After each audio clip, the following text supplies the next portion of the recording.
경은 지난 8년간의 일들을 짧게 이야기했다. 6년은 올인, 2년은 기간제 교사를 겸하며 32까지 임용고사를 준비했다는 것. 임용을 준비하는 동안 극장에 간 적이 손에 꼽는다는 것. 비긴 어게인은 예능 프로그램밖에 몰랐으며 엘프리드 히치콕은 미국 정치인인 줄 알았다는 것. 내년엔 되겠지. 내년엔 붙겠지.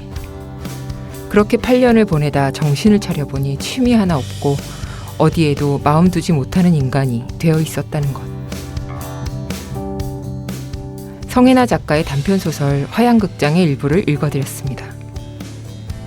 8년의 노량진 생활을 청산하고 고향에 내려온 경은 동네 하나뿐인 단관극장에서 온종일 영화를 보며 시간을 보냅니다.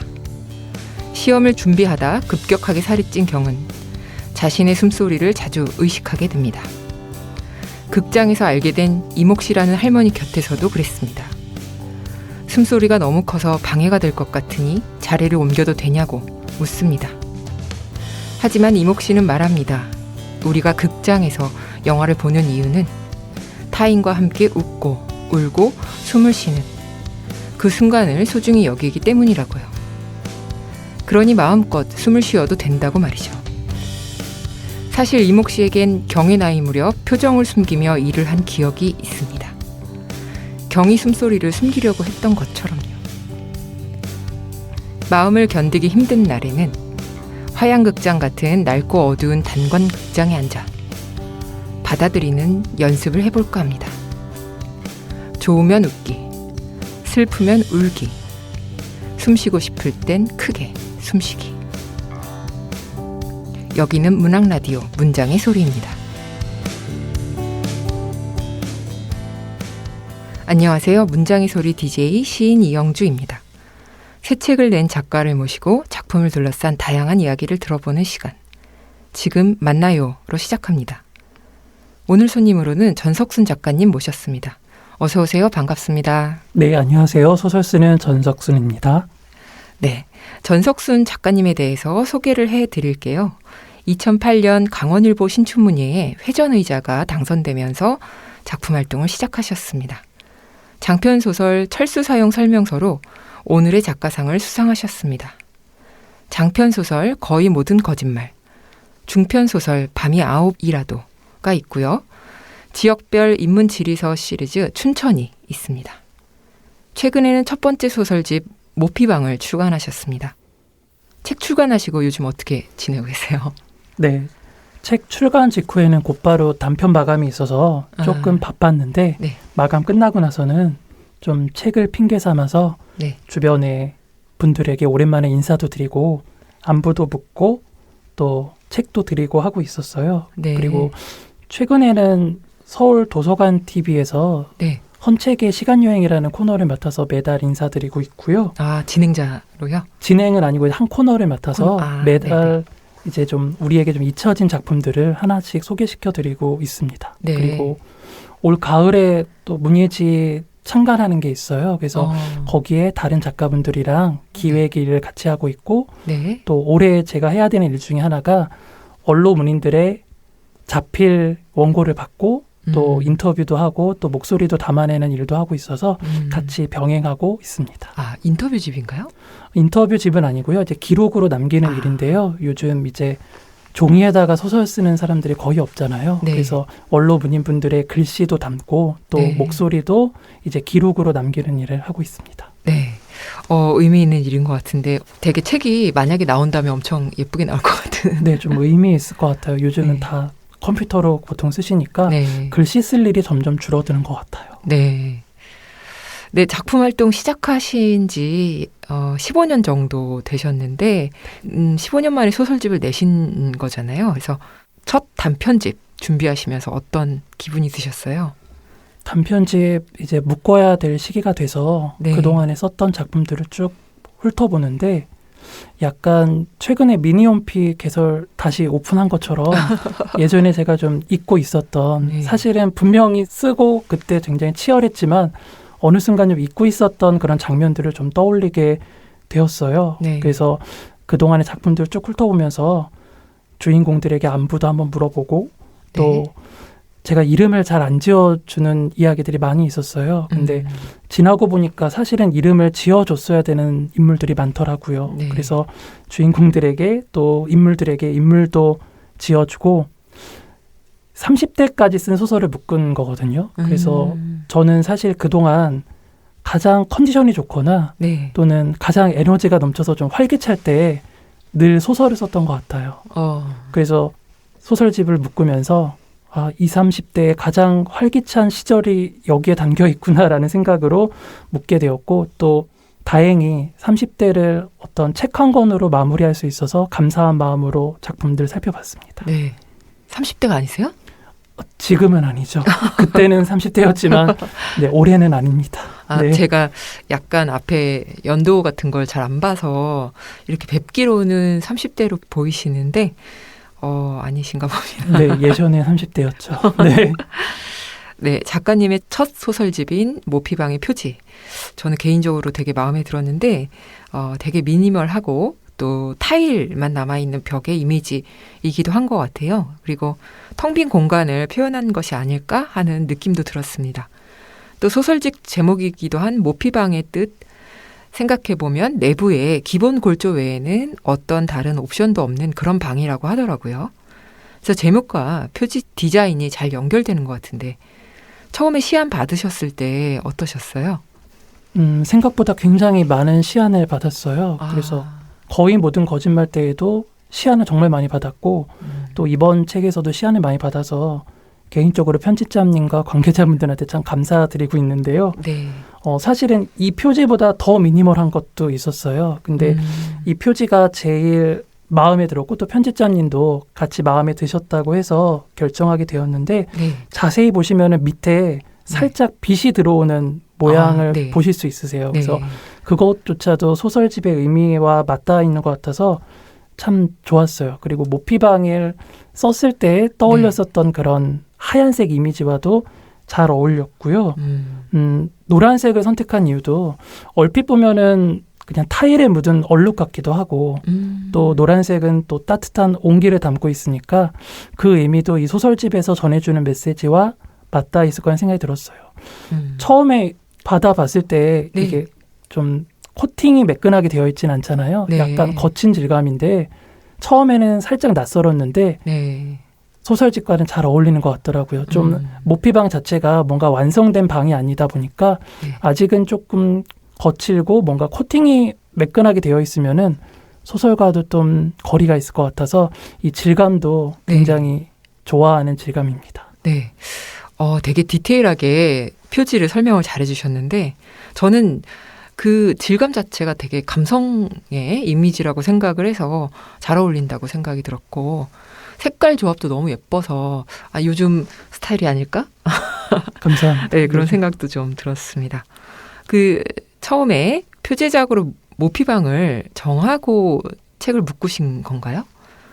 표제작을 사실은 두 가지를 고민했었다가 네. 모피방을 이제 드렸는데 만약에 편집자님께서 모피방보다는 다른 게 낫지 않아요? 한마디만 하셨으면 흔들렸을 것 같아요. 근데 편집자님이 별 말씀 안 하셔서 모피방으로 해야 되겠다 결심을 했었는데요. 네. 모피방은 사실은 아무것도 없는 비어있는 방이지만 사실 다르게 생각하면은 무엇이든 될 수 있는 가능성을 품고 있는 방이기도 해요. 그래서 이 방이 표제작으로 나왔을 때 첫 소설집의 의미와도 잘 어울릴 수 있겠다는 생각이 들어서 모피방을 처음에는 생각을 했었고 또 하나는 수납의 기초를 사실은 같이 생각을 했었어요. 네, 수납의 기초도 좋은데요. 네, 그래서 수납의 기초는 또 소설 속 내용은 그동안에 이제 있었던 물건들 가운데에서 줄이고 못 줄이는 그 물건들을 어떻게든 끌어안고 수납을 하려고 몰두하는 인물이 등장을 하다 보니까 네네. 이건 역시도 그동안에 썼던 소설들을 잘 선별하고 또 예쁘게 수납하는 그런 과정과 또 맞닿아 있지 않나라고 생각이 들어서 두 가지 고민을 하다가 네. 모피방이 조금 더 어울리지 않을까라는 생각이 들어서 모피방으로 결정하게 되었어요. 네. 어떤 것으로 해도 다 인상적인 제목일 것 같긴 합니다. 표제작인 모피방부터 살펴볼까 하는데요. 화자인 나는 곧 철거 예정인 아버지의 세탁소를 정리하는 동시에 아내와 내가 이사가게 될 텅 빈 모피방을 인테리어를 하고 또 가구들로 채워야 하는데요. 작가의 말에도 보면 허물어진 세탁소의 자리, 그리고 아버지가 달아주셨던 단추 이야기가 나옵니다. 이제 사라진 세탁소는 어디로든 갈 수 있는 길이 되었다고도 적으셨는데요. 세탁소를 배경으로 소설을 쓰게 된 과정이 궁금합니다. 실제로 아버지께서 지금은 안 하시지만 한 40년 정도 세탁소를 하셨어요. 아, 네. 그래서 저한테는 소설의 치트키? 네. 이 표현이 좀 맞지 않을 수도 있는데 치트키 히든카드 같은 느낌이 세탁소였어요. 네네. 왜냐하면 너무 재밌는 일도 많이 있고 네. 또 내밀한 그런 목소리들도 많이 담겨져 있는 공간이거든요. 네. 근데 더 지금보다 소설을 더 잘 쓸 수 있는 어느 시점에 써야 되겠다라고 생각하고 좀 미뤄왔었어요. 네. 가장 쓰고 싶은 이야기이기도 하다 보니까 좀 미뤄왔었는데 어느 날 세탁소가 좀 철거가 돼야 되는 상황에 놓여 있었어요. 네. 근데 사실 매년 그런 목소리는 나왔었거든요. 네네. 시청 근처에 있다 보니까 아마 시청이 확장을 하면 세탁소도 같이 없어질 거다. 그런 얘기는 사실은 매년 들려서 좀 시큰둥했었는데 어느 순간 진짜로 진행이 되더라고요. 그래서 몇 달 내에 이제 세탁소를 이제 정리하셔야 되는 상황에 놓여 있었어요. 그래서 제가 이제 같이 이제 정리하는 걸 도와드렸는데 그때 이 얘기를 미루지 말고 해야 되겠다. 저는 네네. 세탁소가 그냥 막연하게 영원히 그 자리에 늘 있을 거라고 생각을 했는데 어느 순간 몇 달 안 돼서 이 자리가 다 사라진다고 생각을 하니까 그냥 놓쳐버리고 밀어버리는 이야기들로 넘길 수 있다는 생각이 들더라고요. 네. 그래서 세탁소 정리하면서 틈틈이 세탁소 안에서 이제 모피방이라는 소설을 쓰게 되었고요. 또 소설집 묶으면서 언제 처음 이야기를 만들었을까를 고민하다가 어렸을 때 부모님이 기억하는 저의 모습은 혼자서도 잘 노는 아이로 기억을 하시더라고요. 네. 그냥 울지도 않고 세탁소 하는 동안에도 뭐 때도 쓰지 않고 그냥 골방 안에서 잘 자고 잘 놀고 있었다고. 그래서 왜 그렇게 잘 놀았을까 떠올려 보니까 세탁소에는 어느 세탁소나 마찬가지겠지만 천장에 옷이 빽빽하게 걸려 있어요.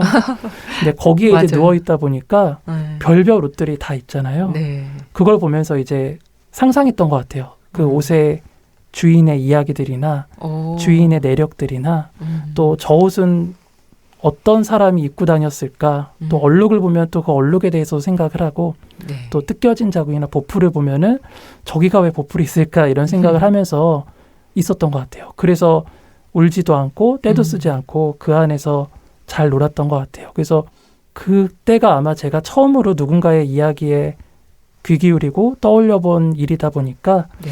그래서 모피방이라는 소설을 좀 다른 작품보다 먼저 쓰게 되었어요. 되게 감수성이 뛰어난 아이셨던 것 같아요. 그때 좀 그랬던 것 같아요. 세탁소 안에서. 저도 어저께 브로커라는 영화를 봤는데 네. 세탁소가 나와서 작가님의 소설을 읽고 또 뒤이어 그런 영화를 보니까 그 감각이 정말 잘 느껴졌던 것 같습니다. 감사합니다. 작가님의 아버님께서는 이 소설집 특히 모피방 읽어보셨나요? 어떤 반응이셨을지 궁금합니다. 아버지가 사실은 책이나 뭐 문학과는 좀 거리가 있으세요. 그냥 딱 보면은 동네 세탁소 아저씨 같으신 그런 느낌이시거든요. 근데 제가 이제 소설가가 처음 되었을 때 네. 그런 말씀 어르신들이 많이 하세요. 자기에게 좀 소설로 써보라고. 그래서 저도 그런 말씀을 많이 들었는데 네. 아버지가 그때서부터 아버지 얘기를 저한테 참 많이 해주셨던 것 같아요. 제가 이제 작가가 되었으니까 네. 아버지 뭐 살아온 일들이나 또 아버지의 고민들을 저한테 많이 얘기해 주셨는데 네. 어느 날 지나가는 얘기로 왜 세탁소 주인은 주인공이 아닌지 모르겠다. 모든 드라마든 모든 영화든 소설 같은 거를 그냥 훑어봐도 네. 소설에서 세탁소 주인이 주인공인 경우는 없고 그리고 나온다고 하더라도 왜 그렇게 다 가난하고 네. 왜 세탁소를 해서 재벌이 된 사람은 아무도 없는지 좀 의아하다라고 말씀해 주셨던 기억이 나거든요. 네. 그래서 그때도 언젠가 세탁소 주인이 주인공이 소설을 써봐야지 했다가 나온 게 이제 첫 번째 소설이 모피방이었는데 네.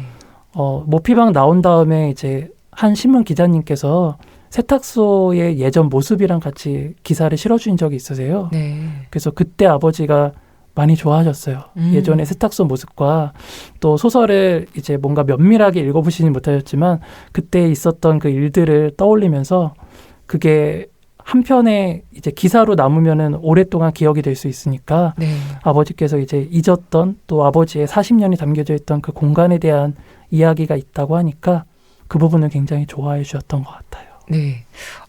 기록화되는 건데 너무 행복하셨을 것 같습니다. 네, 지금은 이제 볼 수 없는 모습이다 보니까 그렇죠. 아버지에게는 또 좋은 네, 의미가 선물이 되지 않았을까라는 맞아요. 생각도 해봅니다. 네. 네, 다른 소설 속에서도 세탁소가 깨알같이 등장을 합니다. 또 사라지다에서 애써 사라질 것들 특집 회의 중에 내가 떠올린 오래된 세탁소가 그렇고요. 또 때 아닌 꽃에서는 어머니가 돌아가시면 옷과 물건을 한꺼번에 태우자는 말이 형제들 간에 오가는데 모피방에서 돌아가신 어머니 옷을 뒤늦게 찾으러 온 그 남자의 장면과도 겹쳐서 읽히기도 하고요. 이처럼 좀 각기 다른 소설이어도 묘하게 연결되는 장면들을 발견하면서 독특한 재미를 느꼈는데요. 달걀과 벨롱에서 아이들끼리 목을 조른 사건도 겹쳤던 것 같습니다. 이런 부분들은 혹시 소설들 간의 맞물림이나 세계관이 교차되는 이런 부분들을 생각하고 쓰신 건가요? 네, 제가 단편 소설을 쓸 때마다 네. 가상의 지방 소도시를 배경으로 이야기를 쓰게 되는데요. 네. 그때마다 이제 이미지들이 겹치거나 또 한쪽 이야기에서는 그냥 지나갔던 사람이 주인공으로 등장하기도 하고 네. 또 주인공이었던 사람이 또 별거 아닌 인물로 등장하기도 하는 일들이 있어서 네. 그게 발표했을 당시에는 좀 느슨했었는데 소설집 묶으면서 이걸 좀 단단하게 연결시켜서 하나의 이야기로 만들어야 되겠다는 생각이 들었어요. 그래서 네. 앞으로 발표하는 소설들도 지금 모피방 속에 있는 인물들이 네. 아마 그냥 지나쳤던 인물이 아마 주인공이 되는 소설도 있고 또 주인공이었던 인물이 잠깐 조연처럼 네. 등장하는 이야기도 있어서 같이 읽어봐 주시면 또 다른 재미를 느끼실 수 있을 것 같아요. 세탁소의 종합선물 세트 같은 느낌이 듭니다. 네. 그래서 나중에는 이제 장편에서 이 모든 인물들이 한 자리에 모이는 이야기를 구상하고 있는데요. 그건 이제 좀 나중에 일이 되지 않을까 싶습니다. 네. 또 작가님의 소설에는 철거 현장이나 쇠락하는 소도시의 풍경이 아주 자주 나왔던 것 같은데 이런 공간들로부터 소설적 영감을 받으시는 건가요? 네, 뭔가 좀 기울어지고 좀 네. 망가지고 이런 것들에 좀 관심이 계속 가는 것 같아요. 그리고 그쪽에 뭔가 좀 내밀한 이야기들이 좀 숨겨져 있을 것 같고 네. 또 거기에 관심을 기울이는 게 또 제가 할 수 있는 일이라는 생각이 들더라고요. 그래서 산책을 할 때에도 제가 산책 가는 길에 다른 분들이랑 같이 가면은 되게 의아해 하세요. 이런 길을 왜 산책을 다니는지. 예쁘지 않은 길이. 네, 예쁜 길은 아니에요. 네. 되게 막 좀 후미지고 좀 무너진 그런 자리들을 이제 철거 현장이나 뭐 이런 근처들을 제가 많이 산책을 하거든요. 네. 근데 그런 쪽에 관심이 가다 보니까 또 그쪽 이야기에서도 제 마음이 또 움직이는 것 같더라고요. 네. 되게 쇠락해가는 풍경을 통해서 무언가를 이야기하는 매우 소중한 작가님이 아닌가 생각합니다. 또 철거를 이야기하는 소설 중에서 수납의 기초도 인상적이었는데 내용을 짧게 얘기해드리면 철거 현장에서 일하던 아버지는 불의의 사고를 당하죠. 아버지는 해고되고 수입은 변변찮아진 탓에 세 가족은 더 좁아진 방으로 이사를 갑니다. 비좁은 공간 때문에 어머니는 점점 수납에 몰두하고요. 취업에 번번이 실패하는 화자는 자신 또한 수납 혹은 철거의 대상인 건 아닌지 고민을 하게 됩니다. 소설 끝에 보면 수납 관련 참고 서적들도 꽤 많던데 이 소설은 어떻게 구상을 하셨나요? 제가 앞서 말씀드렸던 그 산책길에서 네. 한 건물을 보게 되었는데 처음에는 이제 공사 중인 건물로 봤어요. 그래서 언젠가는 다 지어지겠지, 지어지면 참 멋있겠다 이런 생각을 하면서 그쪽 주변을 늘 산책을 다녔는데 한 달이 지나고 두 달이 지나도 완성될 기미가 안 보이더라고요. 네. 주변에 사람들도 없고 그래서 철거 중인 건가라는 생각이 들었어요. 없애고 있는 걸 내가 짓고 있는 걸로 본 건가라는 네. 생각이 들었거든요. 네. 근데 또 한두 달이 또 지나도 여전히 그 자리에 그 상태 그대로 머물러 있더라고요. 그래서 궁금해서 근처에 가보니까 입구에 무슨 사정으로 이 건물은 그대로 남겨져 있다라고 안내가 되어 있더라고요. 그래서 저거를 왜 짓다 만 걸로 본 마음은 무엇이고 또 철거라고 본 마음은 무엇이고 네. 또 사람들은 이 건물의 사정들을 알고 있나? 또 네. 기사를 찾아보니까 어떤 기사에서는 그 건물을 흉물로 네. 부르기도 하더라고요.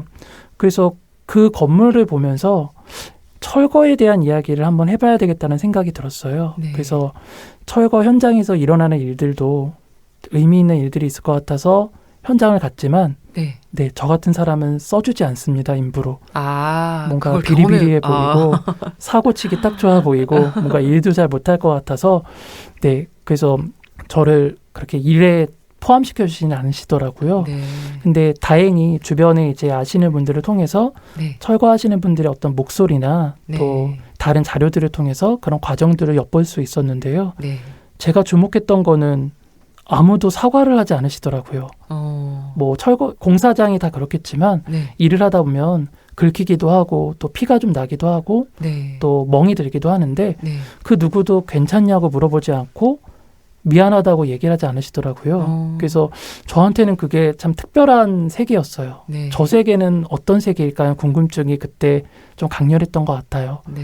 그래서 그거를 여쭤보기도 하고 또 다른 자료에서도 봤는데 일단은 철거는 하루라도 빨리 하는 게 좋기 때문에 사과하고 괜찮냐고 물을 시간도 없는 세계였고 두 번째로는 철거를 다 끝낸 다음에 이제 목욕탕 가서 씻을 때 보면은 다 비슷비슷하대요. 네. 상처받은 것들이 네. 멍든 것도 그렇고 뭐 찍힌 자국도 그렇고 그래서 그냥 퉁친다고 하더라고요. 네. 그냥 내가 상처 준 만큼 내가 또 상처를 받기도 했겠지라는 마음으로. 근데 이게 어쩌면 철거 현장뿐만 아니라 우리 사회도 어쩌면 이런 마음이지 않을까라는 생각이 들었어요. 네. 그냥 사과해야 하는 어떤 장면에서도 그냥 퉁치고 넘어가는 네. 자리가 있지 않을까라는 생각이 들어서 그때 이 소설을 좀 구상해서 이야기로 만들어봤었던 것 같아요. 네. 약자에 대한 감수성이 공감력이 뛰어나신 것 같은데 고맙습니다. 또 다른 단편인 회전의자는 장마철이 배경인데요. 비가 며칠을 멈추지 않고 끊임없이 내린 탓에 무덥고 습한 컨테이너로 임시 대피할 수밖에 없었던 가족의 이야기입니다. 수해 현장의 묘사가 특히 인상적이었습니다. 물에 잠긴 동네, 유실된 도로, 마비된 교통. 흙더미를 쏟아낼 것만 같은 산의 풍경. 이런 것들이 이 소설을 읽던 무렵에 또 최근에 비가 엄청나게 많이 왔잖아요. 그래서 피해가 사실은 상당히 많이 컸는데 그래서인지 소설의 내용이 지금의 현실을 또 환기하게 했습니다. 근데 이 소설이 작가님의 2008년 등단작이라고 알고 있는데 결국 세상이 자연재해 앞에서 속수무책인 건 여전하다. 그런 복잡한 생각도 들었는데 더군다나 요즘에 또 기후 위기에 대한 이야기도 많이 나오고 있고요. 작가님은 어떠세요? 이 소설이 환기하는 것들에 대해서 조금 더 설명해 주실 수 있나요? 이 소설은 아마 이 소설집에서 가장 오래된 작품이어서 네. 묶을 때에도 사실은 고민이 좀 많이 있었어요. 그때와 좀 결이 다른 이야기일 수도 있다는 생각이 들어서 네, 말씀해 주신 것처럼 여전히 반복되고 있는 일들이라서 네. 같이 다듬어서 또 데뷔작이기도 한 의미도 있어서 묻게 되었는데 네. 이 소설을 썼을 때에는 이제 대학교 4학년 때였는데요. 네. 그때는 이제 소설을 계속 써야 되는지 아니면은 취업을 준비해야 되는지 좀 고민이 많았던 시기였어요. 네. 그래서 그 고민 끝에 여행을 떠나게 되었는데 네. 공교롭게도 그 여행이 있었던 지역에서 지금처럼 좀 폭우가 많이 쏟아지고 네. 또 홍수로 인한 피해가 좀 있었던 지역이었어요. 네. 그래서 여행이었지만 그때 이제 같이 자원봉사를 같이 하게 되었거든요. 네. 그래서 어차피 집으로 가기도 좀 어려운 상황이어서 네. 이왕 있을 거 좀 수재민들을 도와드리면 좋겠다라는 생각으로 네. 자원봉사도 같이 하면서 또 생각도 많이 정리가 되었는데 네. 그때 굉장히 인상적이었던 게 좀 긴박한 상황이다 보니까 네. 5분, 10분 내에 이제 대피를 해야 되는 상황도 있더라고요. 그래서 이제 집에 계시는 분들한테 빨리 10분 내에 나오셔야 됩니다. 이렇게 소리 지르고 네. 또 그분들은 빨리 짐을 챙겨서 나오셔야 되는 상황들이 계속 반복이 되었었는데 네. 이제 그분들이 모여서 뭐 체육관에 모이시기도 하고 또 컨테이너 박스 같은 데 이제 모이시기도 하는데 네. 네. 이제 10분 내에 이제 손에 뭔가를 쥐고 나오세요. 긴박한 상황에서. 네. 근데 뭐 통장을 들고 나오신 분도 계시고 네. 뭐 금부치를 들고 나오신 분도 계시는데 네. 다들 이제 그걸 가지고 이제 서로 뭘 들고 나왔는지 이제 보시다가 저쪽에서 어떤 한 분이 옆구리에 뭔가를 딱 끼고 나오시는데 네. 그분을 보셨을 때 다른 분들은 심지어 금부치를 다 챙겨오신 분들도 아쉬워하시더라고요. 저걸 갖고 나왔어야 됐는데 엉뚱한 걸 갖고 나왔다고. 그래서 저도 그게 뭔가 싶어서 이렇게 기웃거려 봤는데 앨범이더라고요. 그래서 지금처럼 이렇게 뭐 스마트폰이나 뭐 디지털 카메라가 있었던 시기가 아니다 보니까 네. 앨범이 사라지면은 사실은 가족 자체가 다 사라지는 네. 상황이 되다 보니까 그때 얼핏 그런 생각이 들었던 것 같아요. 결국 그 자연 재난 속에서도 우리는 가족에 대한 고민을 하고 가족에 대한 공감대가 가장 크지 않나라는 생각이 들었던 것 같아요. 그래서 그때 이제 돌아와서 다시 취업 준비보다는 소설을 써봐야 되겠다라는 마음으로 시작한 소설이 회전의자라는 소설이었습니다. 네. 뭔가 되게 소설을 만들게 하는 그런 어떤 정황이란 게 있었던 것 같은 생각이 좀 듭니다. 저도 사실 몇 년 전에 그 폭우가 내릴 때 네. 그 유영진 시인하고 거제도에 낭독회를 가다가 도로에서 고립된 적이 있거든요. 산사태가 나서 2년 전인가? 근데 이제 도로 자체가 산사태로 무너진 상황이어서 돌아갈 수도 없고 약간 그랬던, 그래서 거기 가는데 한 10시간 넘게 걸렸던 것 같아요. 그런 어떤 것들이 이제 누구에게나 닥칠 수 있다라고 하는 것을 실감을 했던 것 같은데, 작가님은 이렇게 멋있게 작품으로 뽑아내셔서 저는 대단하다고 생각이 듭니다. 감사합니다. 네, 총 8편의 수록작들이 이번 단편집에 들어있는데 최애 작품이 있으시다면 어떤 것일까요? 또 그 이유도 궁금하기도 하고요. 이 질문을 받을 때마다 제가 사실은 늘 다른 소설을 꼽거든요. 뭔가 좀 괜찮네요. 네, 그때마다 좀 생각이 달라지는 것 같아요. 다 저한테는 소중한 작품들이어서 오늘은 달걀이란 소설이 가장 저한테는 좀 마음이 가는 소설이었던 것 같아요. 네. 여전히 우리 사회에는 참사도 많이 있고 네. 또 추모를 해야 되는 일들이 끊이지 않고 있는데요. 계속 반복되고는 있지만 여전히 추모에 대한 어떤 마음이 좀 성숙되지 못한 것 같아요. 그래서 달걀이라는 소설을 쓰면서 저는 추모비에 대해서 많이 다녀보기도 하고 내가 잊고 있었던 혹은 내가 미처 생각하지 못했던 그런 참사들의 그 다음 상황들은 어떻게 되고 있는지 네. 그래서 추모비가 있었던 자리를 먼저 짚어봤는데요. 네. 대부분은 굉장히 외진 곳에 또 우리가 잘 찾아가기 어려운 곳에 있더라고요. 네. 또 우리가 알고 있는 참사들 거의 대부분이 그 자리에 추모비가 세워져야 의미가 있는데 그러지 못하고 대부분은 좀 교통편도 어렵고 네네. 발길이 좀 닿기 어려운 곳에 있는 경우가 많이 있어서 이 과정들을 우리가 한 번 더 짚어봐야 되지 않나라는 생각이 들었고요. 네.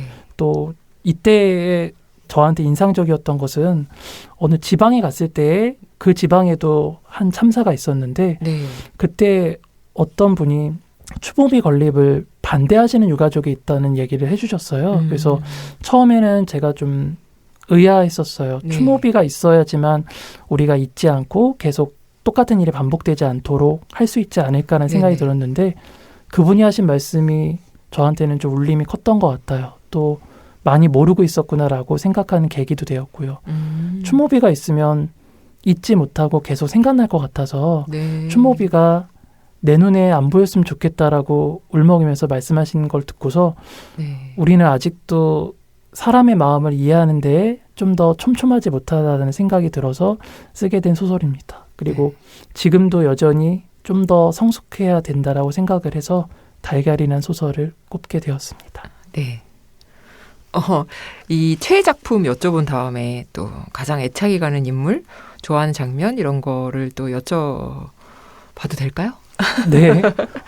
이 소설집의 마지막 소설 전망대라는 소설 속 화자가 네. 저한테는 좀 애착이 가고 뭔가 실제로 만날 수 있으면 한번 껴안아주고 싶은 인물이기도 해요. 그 많은 뭔가 고민들이 있을 것 같아서 네. 이 소설 속 주인공이 귀신의 집에서 포기하는 아르바이트를 하는데 네. 포기하는 아르바이트를 통해서 삶을 포기하지 않는 인물이거든요. 그래서 저는 이 장면이 쓰면서도 또 다 묻고 나서도 좀 마음속에 오래 남는 것 같더라고요. 포기하는 것을 통해서 포기하지 않는 그 사람의 마음을 짐작해 보시면은 아마 좋지 않을까라는 생각도 듭니다. 네. 이번에 책을 출간하고 나셔서 독자들의 반응 좀 살펴보셨나요? 인상 깊은 리뷰나 반응이 있었다면 소개해 주시면 감사할 것 같습니다. 네, 여기저기 올려주시는 리뷰들을 제가 다 살펴볼 수는 없겠지만 네. 대부분 꼼꼼하게 감사한 마음으로 네. 비난하는 목소리라도 꼼꼼하게 잘 살펴보고 있는데요. 네. 저한테 사실 소설집 준비할 때 저한테 큰 울림을 줬던 말은 잊지 않고 있어요라는 말이었어요. 그래서 그 말이 그래도 누군가가 아직 잊지 않고 있다라는 그 별말 아닌 것 같은데 준비할 때에는 큰 힘이 되었고요. 최근에 인상적인 모피방에 관련된 리뷰 중에는 쉽지 않았지만 다시 읽어봐야 되겠다라고 말씀해 주신 리뷰를 본 적이 있어요. 네.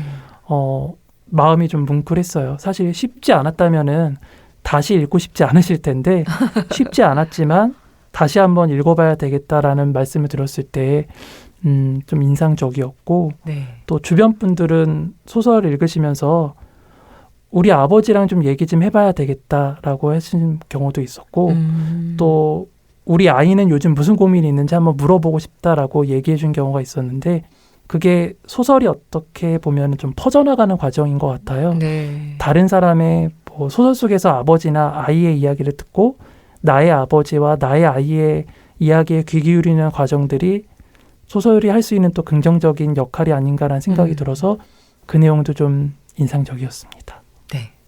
그 몇 년 전에 하신 인터뷰를 보면 강원대학교 24시간 도서관 열람실에서 주로 새벽에 쓰신다고 하셨는데 해가 뜰 때까지. 근데 요즘은 집필 스타일이 어떠신지 궁금해요.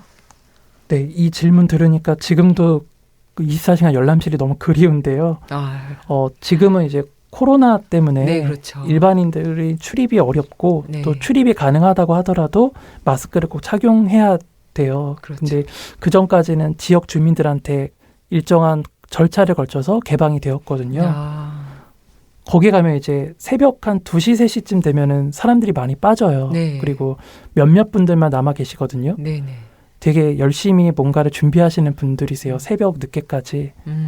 늘 내적 친밀감을 많이 느꼈었는데 지금은 뵐 수가 없어서 좀 아쉬운데요. 네. 지금은 그래서 이제 보통은 집에서 많이 작업을 하게 됩니다. 네. 그래서 아까 말씀드렸던 제가 하는 일들은 사실은 다 오후에 하는 일들이어서 네. 오후에는 이제 일들을 마무리 짓고 이제 해 지고 밤서부터는 보통은 이제 집필을 시작하는 것 같아요. 그래서 보통은 요즘에는 스터디 카페도 저는 마스크를 쓰고 글을 쓰려고 하다 보니까 네. 잘 안 되더라고요. 네. 답답하기도 하고. 네네. 그래서 요즘에는 작업실에서 작업을 하고 있습니다. 네. 확실히 그 마스크 쓰고 오랜 시간 있는 게 힘들어서 아무래도 그렇게 되는 것 같습니다.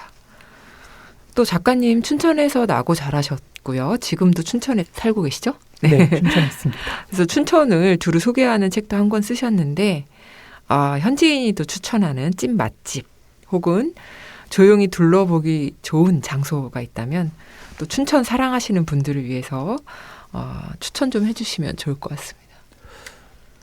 너무 유명한 곳이 요즘 많아져서 네. 저만 알 수 있는 공간을 말씀드리자면은 네. 춘천엔 소양강이 유명한데 네네. 소양강을 건너는 다리가 굉장히 많이 있어요. 네. 그중에서 소양 1교가 첫 번째로 생겼는데 네. 춘천에서 가장 오래된 다리이기도 해요. 근데 그 다리는 곰보다리라고 불리기도 해요. 네. 왜냐하면은 다리가 좀 오래되다 보니까 여기저기 좀 페인 자국들이 있거든요. 근데 저는 오래돼서 페인 자국이라고 생각을 했었는데 네. 그게 오래돼서 페인 자국이 아니었어요. 한국 전쟁 때 적들이 춘천을 넘어올 수 있는 유일한 다리가 소양 1교여서 네. 총탄 자국이 지금도 남아 있어요. 그래서 여전히 여기저기 이렇게 총이 맞은 페인 자국이 그대로 남겨져 있는데 공교롭게도 지금 그 자리는 그 다리 한가운데에는 생명의 전화가 설치되어 있어요. 네. 그러시면 안 되지만 많은 어떤 분들이 이제 혹시나 극단적인 선택을 할 때 또 선택하는 다리이기도 해요. 그래서 생명의 전화가 한가운데에 설치가 되어 있는데 네. 그 자리에 있으면은 그 총탄 자국과 생명의 전화를 함께 보고 있으면은 시간과 또 삶에 대해서 네. 누구라도 한 번쯤은 깊이 있게 생각해 보지 않을까라는 생각이 들어요. 그래서 네. 그 다리가 저한테는 좀 의미 있는 장소이기도 하고요. 네. 춘천에는 뭐 먹을 거는 닭갈비 막국수가 사실은 제일 유명하고 네. 많이들 드시죠. 맞아요. 그래서 늘 닭갈비 막국수 집을 추천해달라는 얘기를 많이 듣는데 네. 어딜 가나 사실은 다 맛이 있어서 맞아요. 따로 추천드리기보다는 의미를 알고 드시면은 더 좋을 것 같아요. 더 맛있을 것 같아요. 예를 들어서 닭갈비는 갈비가 아니에요. 닭 허벅지 살이거든요. 네. 근데 왜 이름을 처음에 갈비라고 붙였는지 따라가 보니까 이제 갈비는 사실은 지금도 이렇게 비싼 음식에 속하잖아요. 네. 그때도 갈비는 사실은 먹기 어려운 음식이었는데 우리 이름만이라도 닭갈비라고 불러서 야채를 좀 많이 넣고 허벅지 살로 만든 음식이지만 네. 이름만이라도 갈비라고 불러서 좀 갈비 먹는 느낌을 내자라는 의미로 닭갈비라고 처음에 이름을 붙였다고 하더라고요. 또 막국수도 어떤 분들은 그냥 마구잡이로 만든 국수라고 생각하시는 경우가 굉장히 많으시더라고요. 네. 근데 막국수는 이제 메밀이 주 원료가 되다 보니까 미리 만들어 놓을 수 없다고 하더라고요. 그래서 주문이 들어오면은 그때 이제 면을 내려서 이제 눌러서 나와야 되는데 그래서 지금 막 만든 국수라고 해서 막국수라는 의미를 가지고 있습니다. 그래서 네. 닭갈비라고 이름 붙이는 마음과 또 미리 준비해 놓지 않고 지금 막 만들어서 나오는 국수의 의미를 떠올리시면은 좀 더 맛있게 드실 수 있지 않을까라는 생각을 해봅니다. 막국수가 왜 막국수인지에 대해서 방송에서도 이렇게 의견이 분분한 네, 이런 맞아요. 것들이 나왔었는데 이렇게 정확하게 정리를 해주셔서 저도 이제 네. 어디 가서 아는 척 좀 하겠습니다. 그게 의견들이 다양하게 있는데 네, 지금 막 만들었다는 의미로 아마 많은 분들이 아시는 네. 것 같더라고요. 네. 네, 현재 집필 중이시거나 앞으로 쓰고 싶은 이야기도 궁금한데요. 어떤 것들을 끌고 가실까요? 이 모피방 소설집의 마지막은 젖은 입장권을 떨어뜨리면서 소설이 끝나게 되는데요. 네. 그 젖은 입장권 이후의 이야기들을 쓰고 있습니다. 그래서 모피방은 모든 것이 다 비어져 있는 방인데요. 네. 그 방에 살면서 반대로 저장 강박증에 걸린 인물을 구상하고 있어요. 네. 그래서 소설에서 많이 다뤄지지 않은 장면인 것 같더라고요. 네. 그래서 저장 강박증에 걸린 인물에 대한 이야기와 그리고 매일 점을 찍어야지만 삶을 살아갈 수 있는 인물에 대한 이야기도 함께 구상하고 있습니다. 네. 그리고 밤이 9이라도는 감정을 책성할 수 있는 시대에 대한 이야기인데요. 그 소설을 조금 호흡이 긴 이야기로도 같이 준비하고 있습니다. 네. 기대가 됩니다. 자, 이번에는 내가 가장 사랑하는 문장들. 작가의 목소리로 작품에서 가장 사랑하는 문장을 듣는 시간인데요. 작가님이 어떤 문장들을 가져오셨을지 전석순 소설가님의 목소리로 들어보겠습니다. 그럼 지울 수 없는 얼룩이 생겼을 땐 어떻게 해요? 아버지는 글쎄다, 그러니까 하면서 뜸을 들였다. 어느새 눈까지 반쯤 감았다. 그래서 아버지는 꾸벅꾸벅 조는 사람처럼 보였다. 포기하고 돌아설 때쯤 아버지는 입을 열었다. 꼭 잠꼬대처럼. 우기는 거지. 얼룩이 있는 게 더 보기 좋다고. 에이, 그게 뭐예요. 그럼 이건 어떠냐? 그냥 받아들이는 거야. 세상에 얼룩 있는 옷을 입고 다니는 사람은 수두룩하잖니? 다들 그렇게 사는구나 하면서 입고 다니는 거야. 내가 시큰둥한 표정을 짓자 아버지는 이번엔 괜찮은 생각이라는 듯 헛기침 끝에 굵은 목소리를 냈다. 아니면 술을 놓거나 천을 덧댈 수도 있지. 최대한 옷과 비슷하게. 눈여겨보지 않으면 티나지 않도록. 그건 좀 그럴듯한 생각이었다. 그래서 너는 아버지 곁으로 다가섰다. 더 좋은 방법이 나올 것 같았기 때문이다. 할 말이 바닥난 사람처럼 눈을 굴리던 아버지는 굼뜨게 입을 열었다.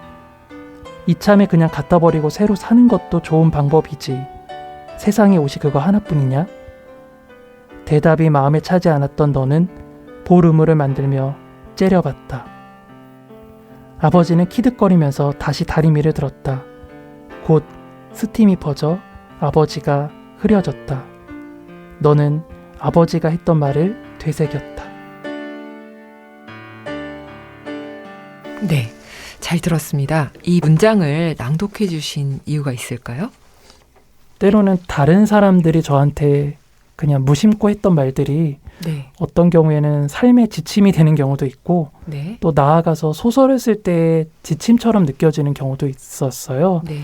근데 아버지가 세탁소 하시면서 그냥 별거 아닌 말들로 저한테 이제 말을 걸어오실 때가 있었거든요. 네. 근데 저는 어렸을 때 아버지가 참 대단하다고 느꼈던 거는 그 얼룩 묻은 옷들을 그냥 순식간에 다 지워버리시는 모습이 뭔가 굉장히 대단해 보였어요. 네. 그래서 마술사. 네, 그래서 아버지한테 장난 삼아서 뭐 오줌 묻어도 지울 수 있는지 피가 묻으면 어떻게 지우는지 그런 걸 물어본 적이 있었는데요. 근데 아버지가 이제 못 지우는 게 하나 있다고 말씀하셨어요. 네. 그게 어떤 옷이었냐면은 불에 그슬린 옷이었어요. 네. 그래서 불에 그슬리면은 어떤 힘을 써도 이건 지울 수가 없다고. 네. 근데 아버지가 뒤에 이런 말을 덧붙이셨어요. 마음도 사실은 얼룩이 묻으면 지울 수는 있지만 마음이 불에 그슬리면은 그건 지울 수 없다고. 그래서 그때 아버지한테 아마 여쭤봤던 것 같아요. 못 지우는 얼룩이 있으면 어떻게 해야 되는지. 근데 그게 어느 순간 제가 살면서 어떤 얼룩이 묻었다고 생각이 들 때마다 그게 꼭 물리적인 얼룩뿐만 아니라 삶의 얼룩이 있다고 생각이 들 때마다 아버지 얘기를 떠올리게 되었고 네. 또 소설을 쓸 때에도 아버지의 목소리가 떠오르게 돼서 또 모피방이라는 소설 안에도 넣었던 것 같아요. 네, 그 얼룩과 불에 그을린 자국에 대한 생각을 좀 해보게 됩니다.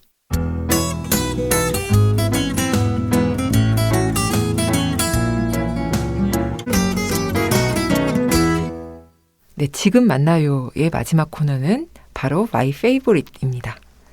작가들이 최근 꽂힌 음악, 감동받은 영화로부터 또 새로 발견한 맛집까지 작가님이 요즘 푹 빠져있는 것에 대해 독자분들과 함께 이야기 나눠보는 코너 속 코너입니다.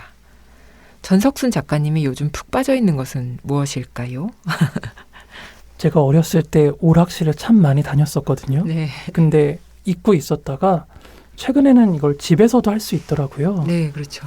그래서 조이스틱까지 사서 오. 집에서 해봤는데 네. 신선한 경험이었어요. 네. 오락실은 사실은 굉장히 시끄러운 공간이잖아요. 네.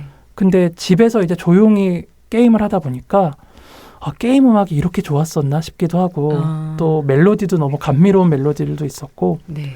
또 어릴 때는 좀 돈이 넉넉하지 못하니까 엔딩을 못 본 게임들이 거의 대부분이었어요. 네. 근데 이 집에서 하는 게임은 동전을 넣어야 되는 게 아니다 보니까 모든 게임이든 다 엔딩을 볼 수 있어서 즐거웠어요.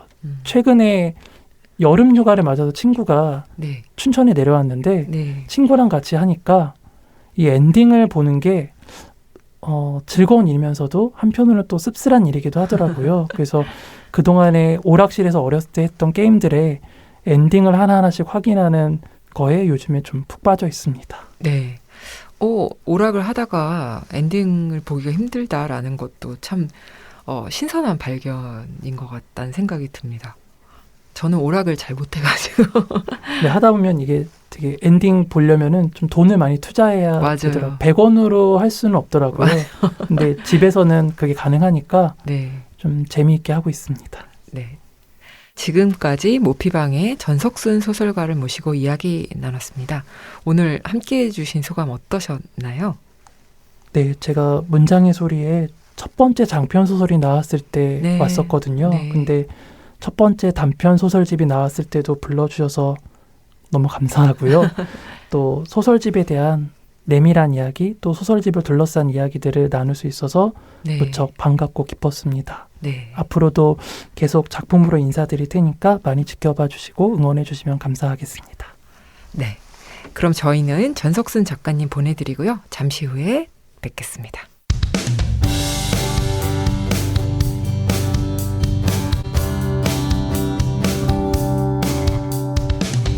그대를 기다리면서 작은 수첩을 꺼내어 한 문장 한 문장마다 그대 이름을 감췄죠.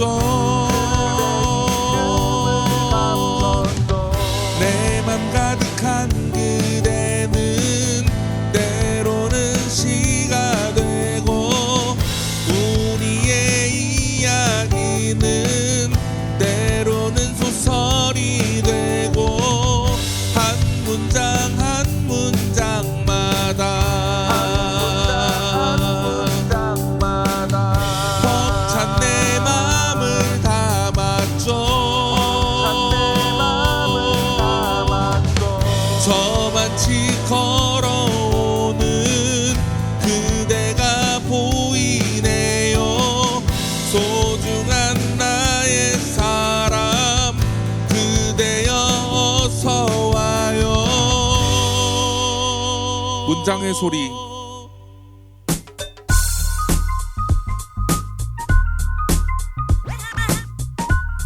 문장의 소리 2부 엔잡러의 수다입니다.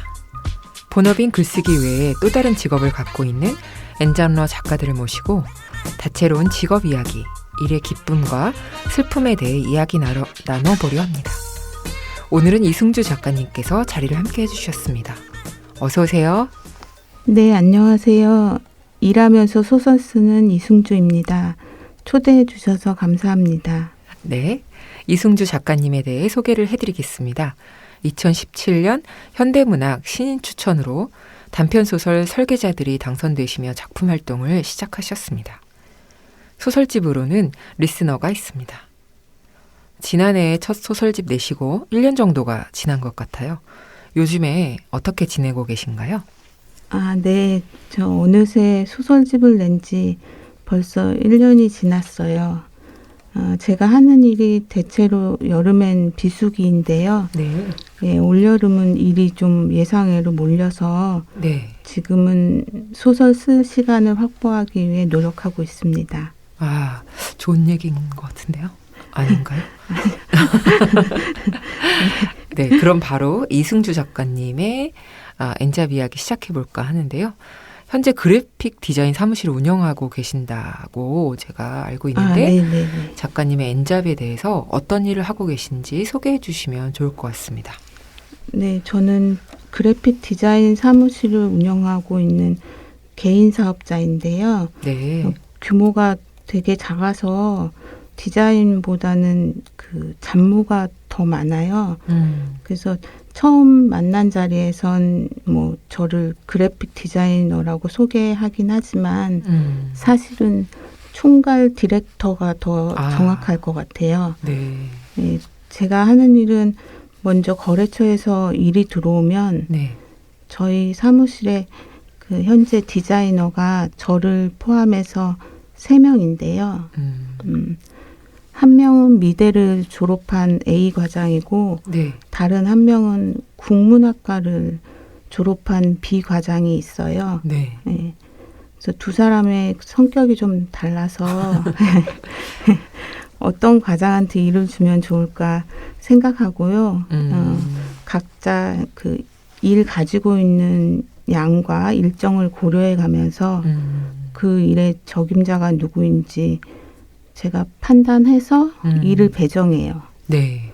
저는 디자이너이긴 한데 일을 총괄해야 하기 때문에 꼭 필요할 때가 아니면 가급적 빠져요. 그렇게 디자이너의 일이 끝나고 나면 인쇄 오케이가 나고 그 다음 과정부터는 제가 혼자 진행하는데요. 뭐 예를 들어 종이를 발주하고 네. 인쇄소에 가서 감리를 보고 네. 재본과 후가공을 진행해요. 네. 그리고 납품까지 무사히 마치면 하나의 프로젝트가 끝나요. 네. 그리고 그 외에도 저희가 격리가 없어서 네.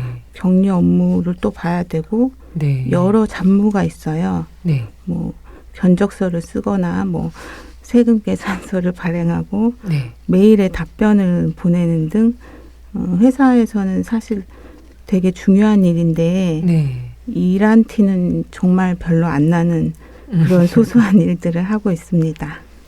네. 그 말만 들어도 정말 바쁘실 것 같습니다. 네. 디자이너시지만 편집도 하고 인쇄 제작 또 1인 다역인데 어떻게 보면 네. 그리고 건축 관련 서적이나 포스터나 브로셔나 리플릿 등의 디자인을 주로 하신다고 들었는데 네. 그래픽 디자인에도 협업 분야가 굉장히 광범위할 것 같다는 생각이 들기도 합니다. 그중에서 건축 관련 디자인을 맡고 계신 특별한 계기나 이유가 있으실까요? 이게 제가 뭐 이걸 하겠다 하고 영업을 하거나 계획한 일은 아니었고요. 네.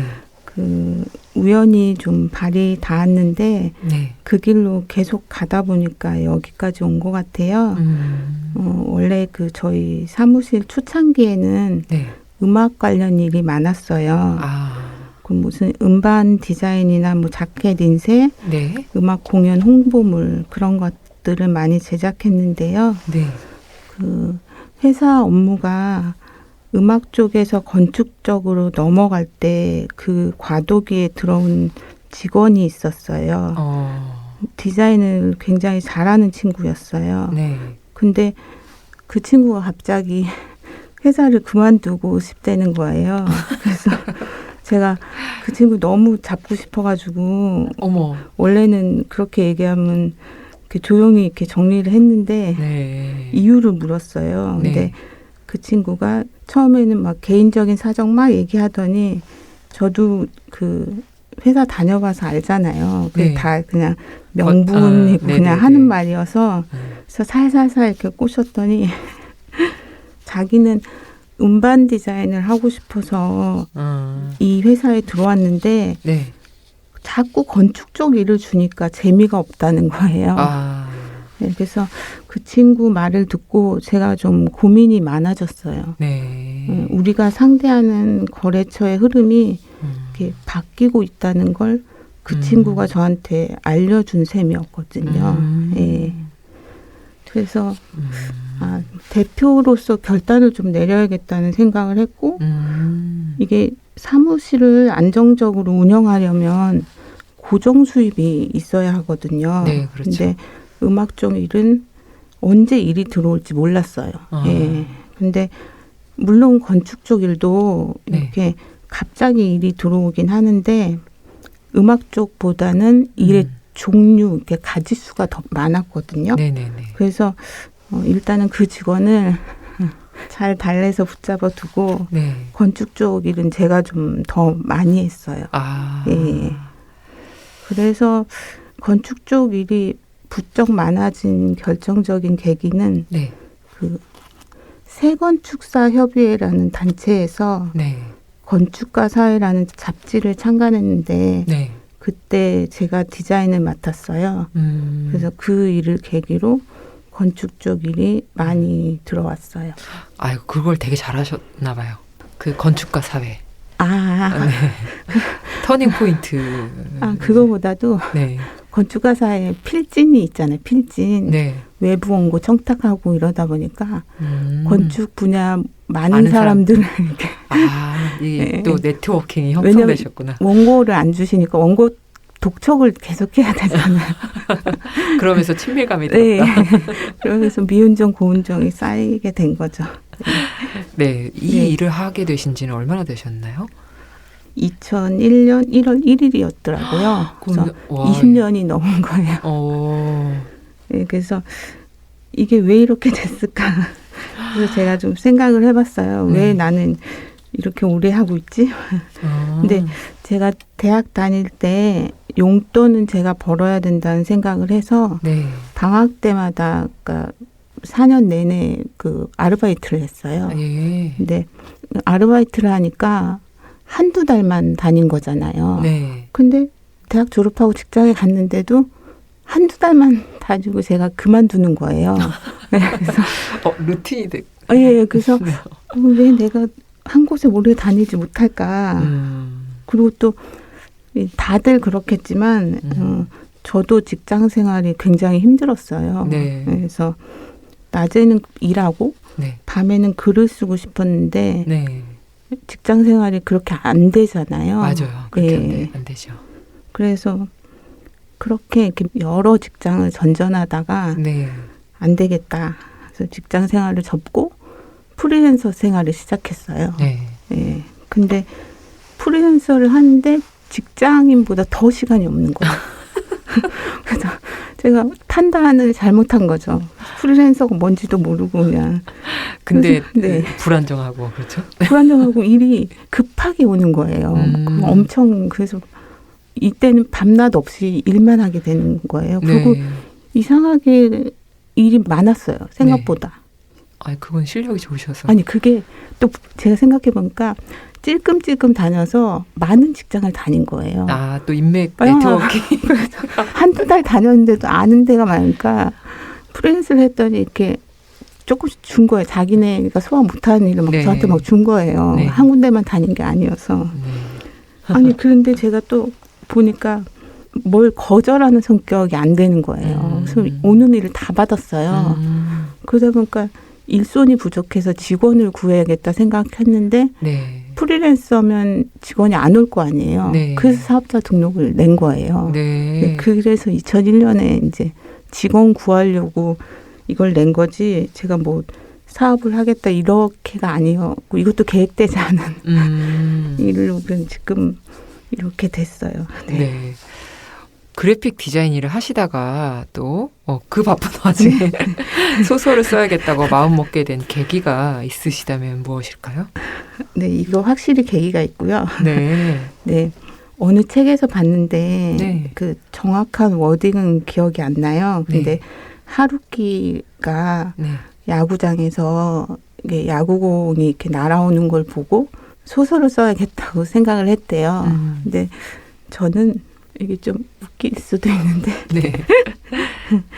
그 내부순환도로를 운전하고 가다가 제가 운전을 지금은 안 하는데 그때는 운전을 할 때였어요. 네.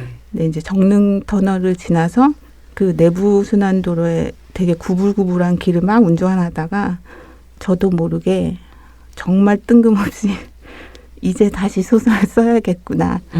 이걸 이렇게 혼자 운전하다가 혼자 중얼거린 거예요. 그래서 혼자 얘기하고 나 왜 이러지 하는 생각을 되게 깜짝 놀라면서 했었거든요. 근데 그때가 2015년 봄이었어요. 네. 근데 운때가 이렇게 맞으려고 그랬는지 그 해에 저희 그 고등학교 문해부 후배가 네. 신춘문예에 당선됐다고 연락이 와가지고 네. 만났어요. 예. 근데 그때 그 후배가 문지사이를 소개시켜줬어요. 네. 네, 지금은 문지사이가 없어졌는데 네. 그래서 그때 문지사이가 저희 사무실이 서교동에 있을 때여서 되게 가까웠어요. 그래서 아무리 바빠도 뭐 일주일에 하루 정도는 시간을 낼 수 있겠다 싶어서 이렇게 등록을 할까 말까 이렇게 고민을 하는데 제가 문제는 소설을 안 쓴 지 너무 오래된 거예요. 네. 그러니까 직장생활 할 때 잠깐 쓰고 네. 프리랜서랑 개인 사업자 할 때는 아예 못 쓰고 있었잖아요. 네네. 그래서 어떡하지? 막 이러다가 그 후배가 소설 안 써도 된다. 네. 그냥 거기 가서 다른 사람들 작품 잘 읽어주고 네. 이렇게 느낀 점을 이렇게 얘기해주면 된다 하면서 얘기를 해서 제가 용기를 갖고 네. 문지사에 등록을 했어요. 네. 근데 막상 가보니까 써야 되죠. 소설을 안 쓸 수가 없는 분위기예요. 왜냐하면 그 같이 쓰는 문우들이 정말 너무 열정적이어가지고 네. 이거는 그분들한테 너무 신뢰라는 생각이 너무 많이 들어가지고 결국 어쩔 수 없다 나도 써야겠다 하면서 시작을 하게 됐어요. 네네. 확실히 지금 말씀하신 와중에 네. 네, 집과 사무실이 모두 마포구에 있고 가까웠다 이렇게 말씀을 해주셨는데 네네. 소설에서도 연희동, 연남동, 경희 선숲길, 양화진이 등장을 합니다. 작가님은 스스로를 산책자가 아닌 보행자라고 정의를 내리셨는데요. 작가님이 생각하는 산책자와 보행자의 차이점이 있다면 무엇일까요? 이 질문을 받고 제가 정말 색다른 질문이다. 다른 작가분들한테는 안 하는 질문이잖아요. 네. 그래서 이제 제가 실제로 산책과 보행은 말 자체로는 별로 다를 게 없어요. 둘 다 걷는 행위거든요. 네. 근데 걷기 행위를 그 도시계획 용어로 보행이라고 불러요. 예. 그래서 육교를 보행교라고 하거든요. 근데 제가 건축 답사를 다녀보니까 이렇게 아는 만큼 보인다고 네. 궁금한 게 너무 많은데 그때마다 전문가들한테 물어보는 것도 한계가 있고 그래서 내가 그냥 공부를 해야겠다. 네. 그래서 찾아봤더니 건축 도시 조경 세 과를 융합한 과가 하나 있더라고요. 네. 그래서 제가 그 대학원에 들어갔어요. 그래서 그 학과 수업을 많이 듣다 보니까 제가 보행이라는 단어에 굉장히 익숙해져 있는 거예요. 문학 쪽은 산책인데 네. 유계통은 다 그걸 보행으로 하기 때문에 네. 그래서 제가 이제 수업 시간에 듣고 제가 생각한 건데 우리가 걷는 행위를 할 때 네. 단순히 몸을 움직이는 것뿐 아니라 주변 환경을 인식하고 기억을 불러오고 사색을 하고 여러 가지 복합적인 경험을 뇌에 저장하는데 그 과정을 걸어가면서 연속적으로 하고 있어요. 네. 예, 예. 그리고 걸으면서 자기도 모르게 그 동네, 그 도시 이미지를 뇌에 저장시켜요. 예. 차를 타고 간 길은 기억 못해도 네. 두 발로 걸어서 찾아간 길은 나중에라도 기억한다고 하잖아요. 네. 몸이 기억하는 거예요. 이미지와 환경, 뭐 소리와 냄새, 뭐 그런 거를 기억의 환기를 통해서 기억하는데 최근에 이쪽 도시계획이나 이제 건축 쪽에서는 보행이 아주 중요한 도시의 지표가 되고 있거든요. 네.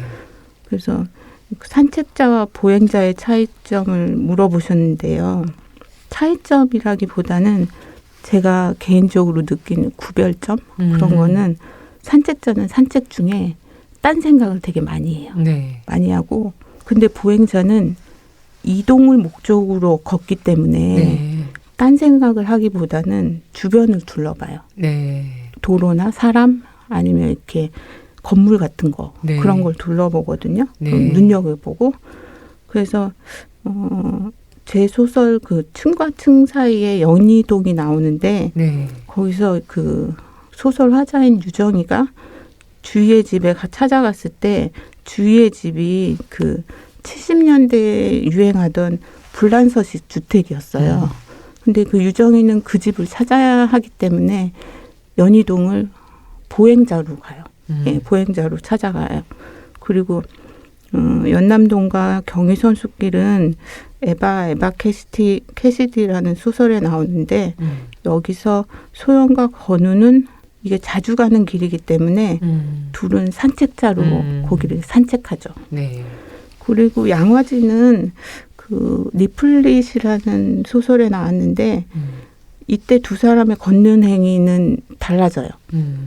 영주는 산책자로 가고 네. 은수는 보행자로 가요. 네. 네네. 그렇습니다. 네. 되게 의외로 재밌는 이야기가 굉장히 많이 그래요? 나왔는데, 네. 많은 생각이 들었어요. 그러니까 네.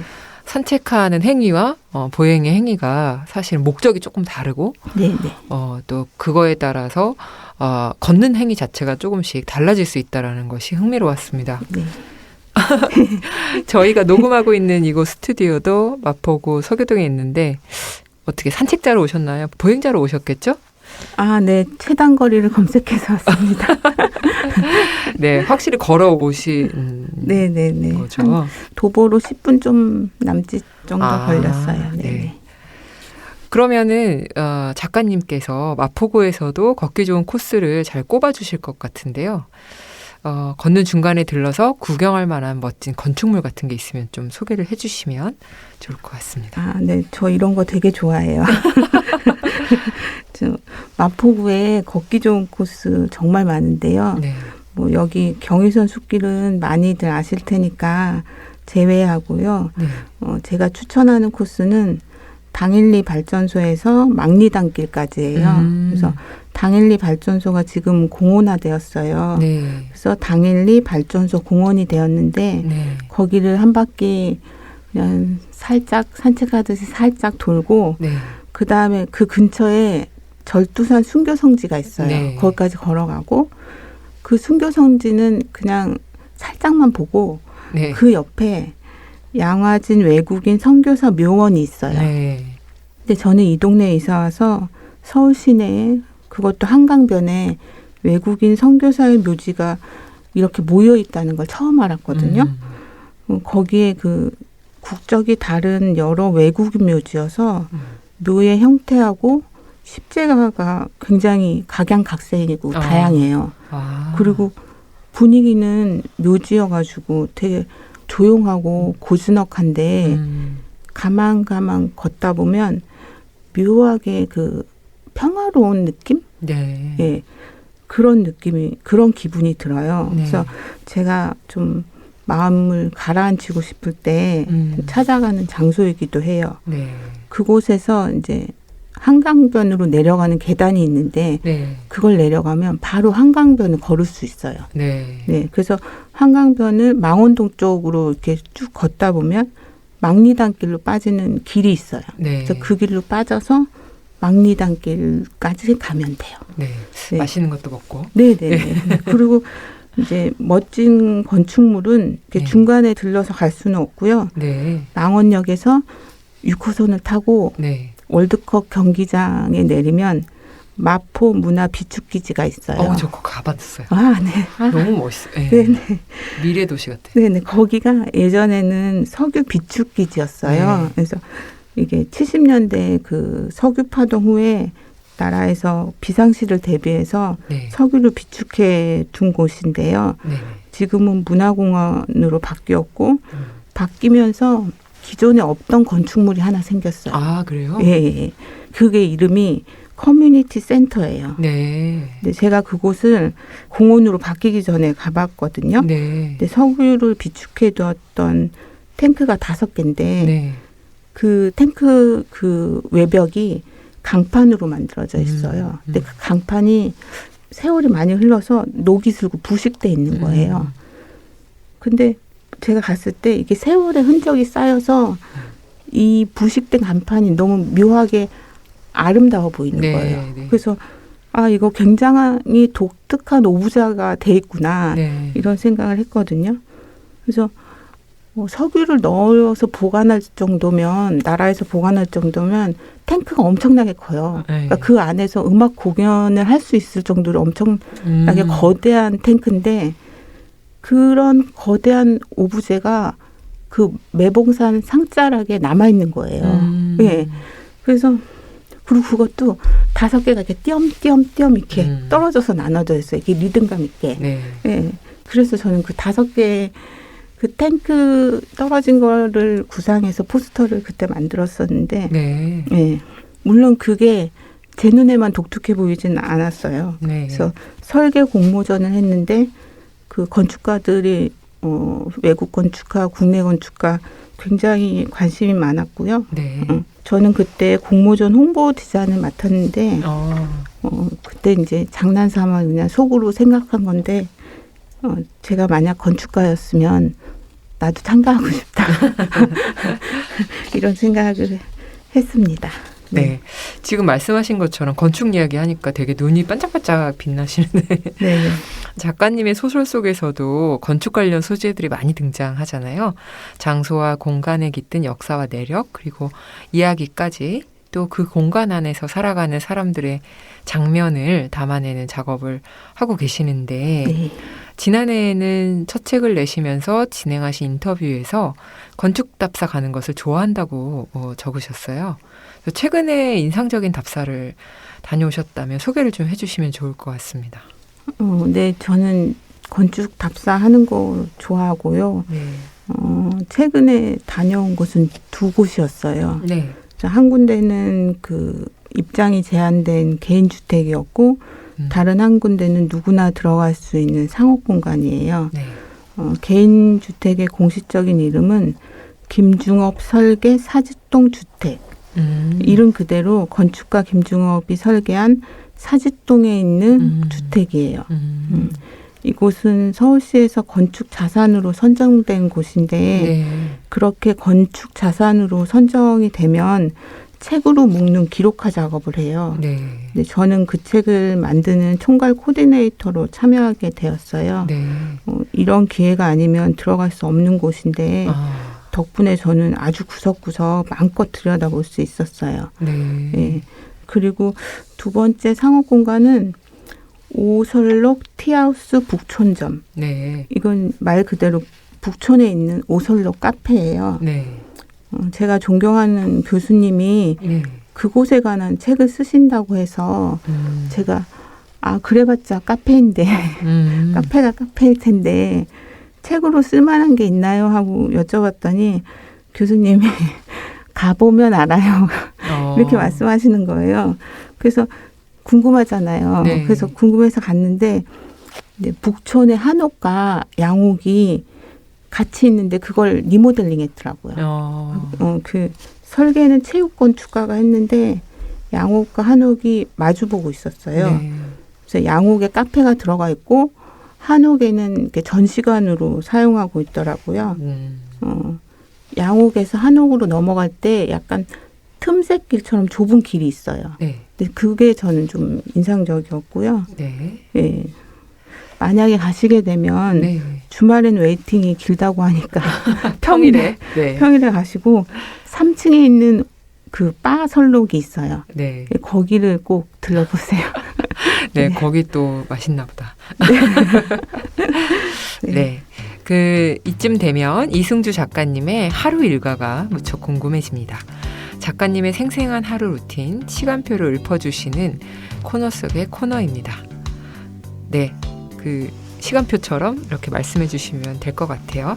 네. 저는 8시에 기상하고 9시에 출근해요. 네. 12시에 점심을 먹고 오후 1시부터 7시까지 사무실 업무를 봐요. 네. 8시에 저녁을 먹고 9시에 산책을 나가요. 네. 경의선 숲길 대흥동 구간까지 걸어갔다가 되돌아와요.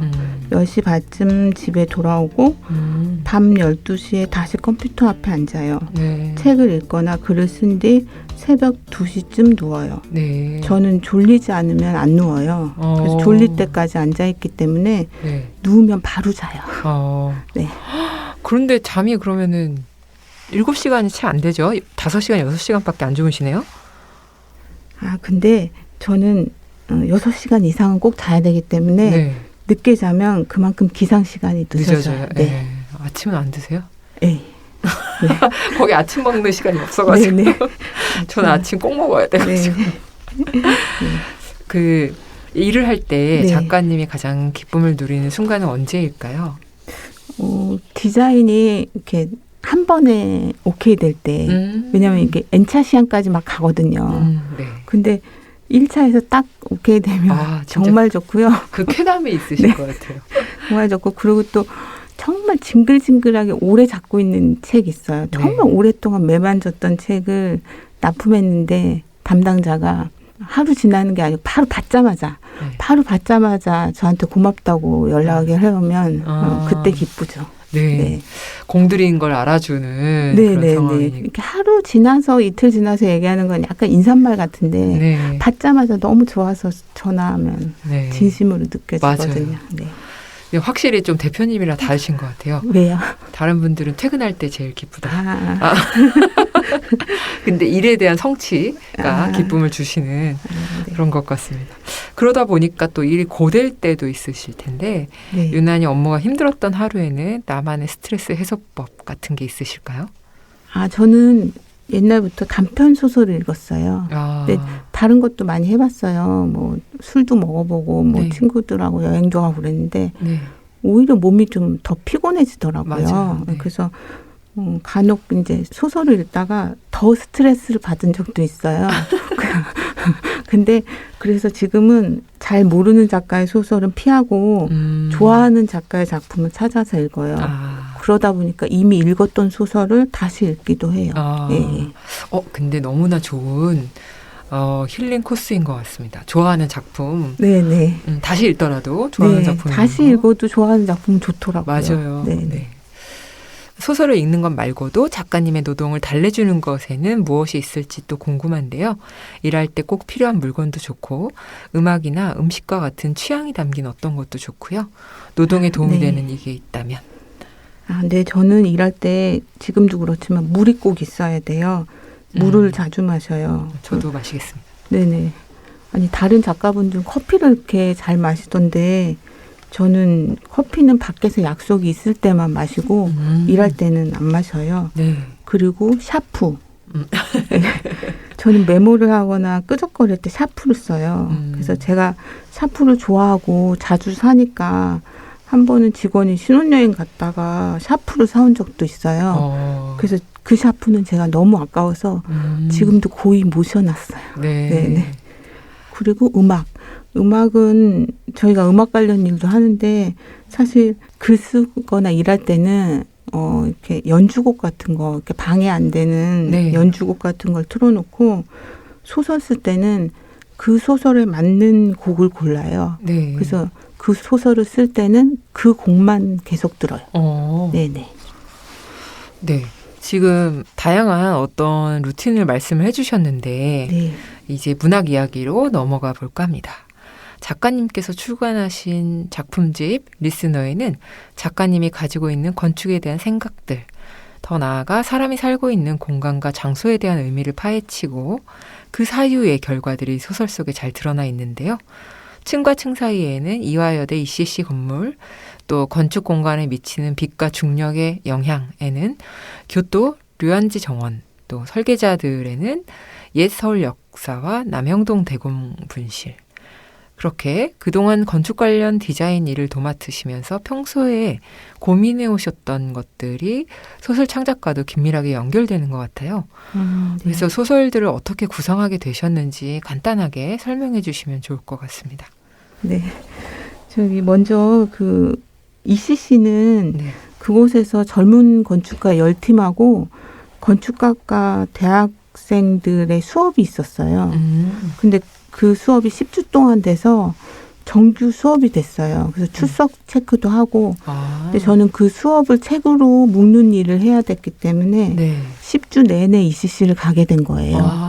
그러다 보니까 계절이 바뀌는 것도 보고 너무 예쁘겠다. 네, 제가 밤낮도 보이고 네. 이렇게 사람들 바뀌는 것도 보이고 그러면서 제가 대학 때 이화여대에 갔던 이렇게 잊었던 기억들이 막 떠오르게 돼서 네. 자연스럽게 이렇게 소설하고 같이 이렇게 구상하게 되었고요. 네. 묘안지는 워낙에 건축책에 자주 등장하는 정원인데 제가 못 가봐서 마침 건축 교토로 답사하는 팀이 있어서 따라갔어요. 근데 거기 묘안지를 이렇게 바라보는데 그쪽 한쪽으로 바라봐야 되기 때문에 일렬로 이렇게 앉아 있어요. 이렇게 쪽마루 같은 데 다리 이렇게 놓고 앉아 있는데 그러니까 그 사람들 다 뒷모습과 옆모습이 보이는 거예요.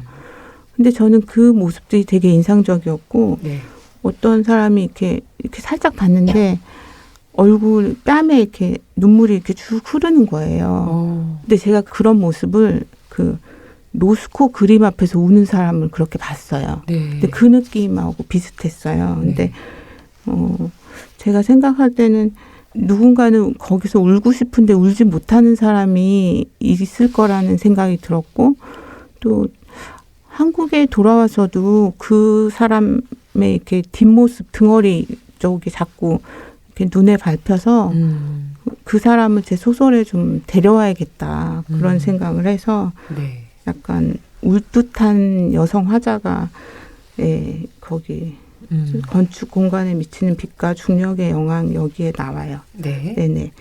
그리고 설계자들은 이게 저의 등단작인데요. 이 소설은 단편이 아니라 장편 소설의 앞부분이었어요. 네. 그래서 장편 신호까지 다 쓰고 이게 인트로 1장이었는데 공모전 날짜가 코앞에 닥친 거예요. 그래서 현대문학은 그 소설을 2편 이상 내야 됐어요. 근데 2편을 겨우겨우 이렇게 추렸는데 부족한 부분이 너무 많이 보여가지고 이거를 이렇게 마지막에 끼워 넣었어요. 근데 당선됐을 때 전화가 오잖아요. 네. 제가 전화가 와서 혹시 어떤 소설이 되었나요? 여쭤봤어요. 네. 여쭤봤는데 거기서 설계자들이라고 하는 거예요. 네. 그래서 제가 거기서 정말 소리 지를 뻔했잖아요. 그래서 제가 저도 모르게 말도 안 돼 이렇게 중얼거렸는데 그분이 그걸 들으셨나 봐요. 어머. 그랬더니 말 됩니다 하면서 웃으시더라고요. 네네. 그래서 여기 설계자들에서 그 옛 서울 역사를 구상하게 된 것은 그 옛 서울 역사를 복원할 때 그 복원 보고서를 쓴 적이 있어요. 네. 그러니까 만든 적이 있어요. 근데 거기에 그 역사를 진짜 설계한 설계자는 누구인지 논의한 글이 있었어요. 네. 그래서 그 글을 읽고 진짜 설계자가 누구지? 그래서 전문가들한테 막 물어봤는데 아무도 모르는 거예요. 어머. 그래서 아무도 모른다면 내가 소설에서 자유롭게 맘껏 만들면 되겠구나. 그런 생각으로 구상을 했고요. 네. 남영동 대검분실은 제가 실제로 가봤는데 너무 충격을 받아서 네. 언젠가는 꼭 소설로 쓰고 싶었어요. 네. 근데 이렇게 소설로 가져오기는 그게 약간 부담스러운 장소였어요. 네. 네, 그래서 그거를 이제 한참 지난 다음에 이렇게 이게 이상하게 어느 공간에 가면 머릿속에 인물이 이렇게 움직일 때가 있어요. 네. 근데 그 인물이 처음에는 어떤 인물인지 모르는데 계속 머릿속을 이렇게 굴리다 보면 그 인물의 윤곽이 약간 이렇게 차츰차츰 드러날 때가 있어요. 네. 네, 그래서 그런 인물을 이렇게 제가 만드는 게 아니라 제 속에 있는 어떤 인물하고 만나는 것 같은 그런 느낌이 들 때가 있어요. 그래서 어쨌든 그러니까 옛 서울 역사하고 남현동 대공분실을 한 소설에 이렇게 넣어봤더니 의외로 괜찮은 거예요. 네. 예. 그래서 남현동 대공분실이 주는 어떤 부담스러움을 오히려 더 증폭시켰어요. 네. 증폭시켰더니 그 외연이 좀 오히려 더 확장되고 네. 마지막에 제가 전하려고 하는 메시지를 좀 더 이렇게 편하게 풀어낼 수가 있더라고요. 네. 네, 그래서 쓰게 됐습니다. 네. 네, 이제 이승주 작가님께서 아끼시는 문장을 낭독해 주셨으면 하는데요. 좋아하는 다른 분의 문학 작품도 좋고요. 직접 쓰신 작품 중에서 낭독해 주셔도 좋습니다. 네, 어떤 문장을 읽어주실 건가요?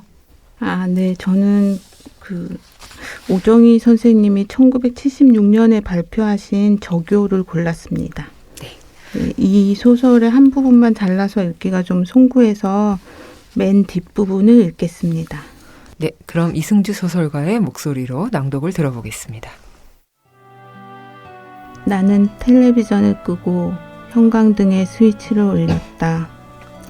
아이는 과즙으로 끈끈한 입가에 파리가 달라붙은 것도 모르는 채 고르지 않은 숨결로 입을 반쯤 벌리고 잠들어 있었다. 때로 괴로운 듯 허우적거리며 알아들을 수 없는 말을 웅얼거리기도 했다. 복숭아의 선홍빛은 시들어 베어먹은 자리는 거무스름하게 수분이 말라가고 있었다. 그리고 그곳에 파리떼가 끈질기게 달라붙었다. 나는 어두운 창으로 눈을 돌렸다.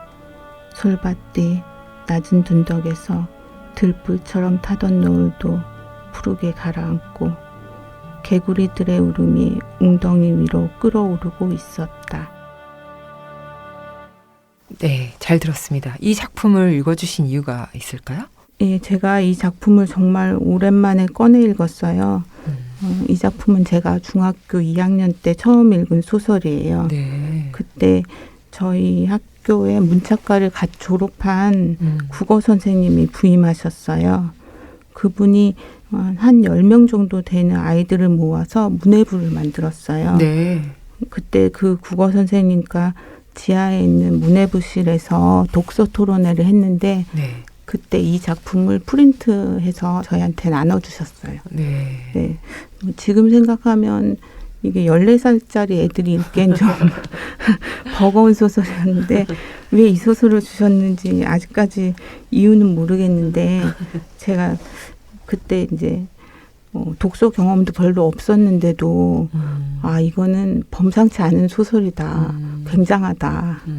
그래서 그 느낌이 너무 강렬해서 제가 나도 이런 글을 쓰는 사람으로 살고 싶다. 이런 생각을 했고 그래서 저는 제 또래들보다 좀 빨리 제가 갈 길을 정했어요. 네. 네. 나는 소설가가 될 거야. 그렇게. 네. 그래서 어떻게 보면 제가 이 자리에 올 수 있게 만들어준 고마운 작품이에요. 네.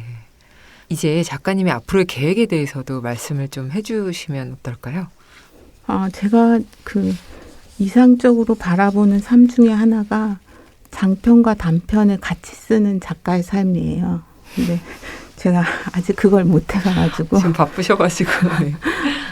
아니, 그래서 이제는 좀 해보려고요. 네. 그래서 장편을 계약해둔 게 있는데 제가 대학원 졸업한 다음에 드릴게요 하면서 되게 밀어놨거든요. 네. 근데 이제 요번 여름에 드디어 이제 졸업을 하게 돼서 네. 이제 더는 미룰 핑계가 없는 거예요. 그래서 네. 이제는 정말 써야 하고 이제 쓰고 싶어요. 네. 이승주 작가님의 작품 기대하겠습니다. 끝으로 나의 엔잡이란 땡땡이다 정의해 주신다면요. 나의 엔잡이란 모래시계이다. 모래시계를 뒤집는 것처럼 업무 시간과 집회 시간을 잘 조절하고 싶어요. 네. 네. 깔끔하신 네. 답변이셨습니다. 오늘 문장의 소리 엔잡러의 수다 코너에 참여해 주셨는데 어떠셨나요? 저 굉장히 떨렸는데 네. 답을 하다 보니까 제가 하는 일하고 소설이 밀접하게 연결되고 있다는 걸 알았고 네. 저한테는 의미 있는 시간이 되었어요. 네. 이게 다 앞에 계신 이영주 선생님께서 편안하게 잘 리드해 주신 덕분입니다. 네, 감사합니다. 네, 이렇게 귀한 자리에 초대해 주셔서 영광이고 고맙습니다. 네, 감사합니다. 문장의 소리 이제 마칠 시간인데요. 함께해 주신 이승주 작가님 감사합니다. 문장의 소리는 청취자 여러분과 늘 함께합니다. 3분 책 광고는 누구나 책을 홍보하고 알릴 수 있는 코너입니다. 신간을 낸 작가, 편집자, 그리고 독자분들의 많은 참여 바랍니다. 다시 읽어요는 시간이 흘러도 여전히 울림을 주는 책들을 다시 소개하는 코너입니다. 함께 나누고 싶은 책이 있다면 문장의 소리 게시판에 사연을 남겨주세요. 다양한 선물이 기다리고 있습니다. 문학광장 인스타그램과 페이스북 페이지에 이번 방송과 관련된 퀴즈가 업로드됩니다. 정답을 맞춰주시는 분들께도 문장의 소리와 함께하는 협찬사의 다양한 상품 보내드립니다. 퀴즈 정답자와 함께 문장의 소리 게시판, 유튜브, 네이버 오디오 클립, 팟빵, 팟캐스트에 댓글을 남겨주시는 청취자분들께도 다양한 상품 보내드립니다. 나의 첫 번째 약국 위드팜에서 프로바이오틱스를, W부티 컴퍼니에서 리다이치 헤어 트리트먼트 에센스를, 대학로 우리술 공간 두두에서 전통주를, BHC에서 치킨 상품권을, 자연의 벗 바이오버스에서 친환경 생활용품을 드립니다. 많이 참여해주세요. 지금까지 연출 김봄, 구성작가 권혜영, 최지은, 저는 DJ 이영주였습니다. 우리 그럼 수요일에 또 만나요. 우리만의 문장의 소리로.